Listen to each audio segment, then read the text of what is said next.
আজ আমি তোমাদের এই মুসুর ডাল দিয়ে দারুণ একটা রেসিপি শেয়ার করব। তো ভিডিওটি পুরো দেখতে থাকো আমি কিভাবে তৈরি করি। এখানে প্রথমেই আমি একটা পাত্রে জল গরম হতে দিয়েছি, আর জলটা আমার বেশ ভালো করে গরম হয়ে এসছে। তো মুসুর ডালগুলো আমি ধুয়ে তারপরে দিয়ে দিয়েছি। আর এইদিকে একটা আমি বড় সাইজের আলু ছোট ছোট টুকরো করে কেটে নিয়েছি। আর তারপর আলুগুলোকেও বেশ ভালো করে ধুয়ে আমি এই ডালের সাথে দিয়ে দিলাম সেদ্ধ হওয়ার জন্য। তো আলুগুলো দিয়ে ডালটাকে একটু নেড়ে চেড়ে নিলাম যাতে তলাতে না ধরে যায়। আর এরপরেই আমি ডালের পরিমাণে নুনটাও দিয়ে দিলাম, আর দিয়ে দিলাম আমি হলুদ। এরপর ডালটাকে প্রায় আধ ঘন্টা পর্যন্ত আমি এইভাবে সেদ্ধ হতে ছেড়ে দেবো যাতে ডালটা সেদ্ধ হয়ে যায়।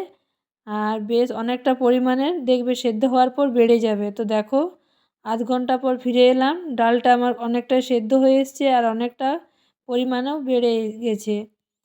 তো তারপরে এখানে আমি গাজর আর মটরশুঁটি নিয়ে নিয়েছি।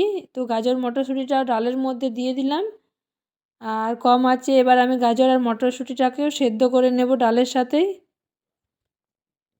তো এদিকে আমার গাজর আর মটরশুঁটি সেদ্ধ হতে থাক, তাকে এদিকে আমি সমস্ত মশলাগুলো সাজিয়ে নিই। তো এখানে আমি নিয়ে নিয়েছি টমেটো, কুচনো পেঁয়াজ, ধনেপাতা, আর লাগছে কাঁচা লঙ্কা, রসুন আর আদা। তো এই মশলাগুলো দিয়ে আমি ডালটাকে বেশ ভালো করে সাঁতলে নেব। তো প্রথমেই আমি এখানে একটা কড়াই বসিয়ে নিলাম, আর কড়াইয়ে আমি সর্ষের তেল দিয়ে দিলাম। আর ডালের পাঁচফোড়নের ফ্লেভারটা খুবই ভালো লাগে, তাই আমি অল্প একটু পাঁচফোড়ন দিয়ে দিলাম। আর পাঁচফোড়নটা যখন খুব ভালো করে গরম হয়ে গেল, তারপরে আমি কুচনো পেঁয়াজগুলো দিয়ে দিলাম।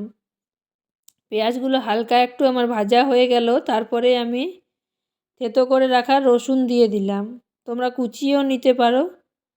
আর তারপরে আমি দিয়ে দিলাম কাঁচা লঙ্কা। আর কাঁচা লঙ্কাটা দিয়ে তারপরে আমি থেতো করে রাখা আদা দিয়ে দিলাম, আর এরপরে আমি টমেটো টুকরো করে নিয়েছি সেগুলো দিয়ে দিলাম। এরপর সমস্ত মশলাটাকে বেশ ভালো করে ভেজে নিলাম। আর তারপরে আমি মশলার পরিমাণে অল্প একটু নুন দিয়ে দিলাম।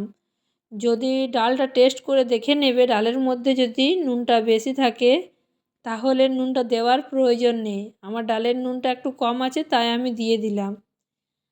আর এরপরে আমি দিয়ে দিলাম অল্প একটু হলুদ। তারপর সমস্ত মশলাটাকে বেশ ভালো করে কষিয়ে নেব যতক্ষণ না আদা রসুনের কাঁচা গন্ধটা উঠে যায়।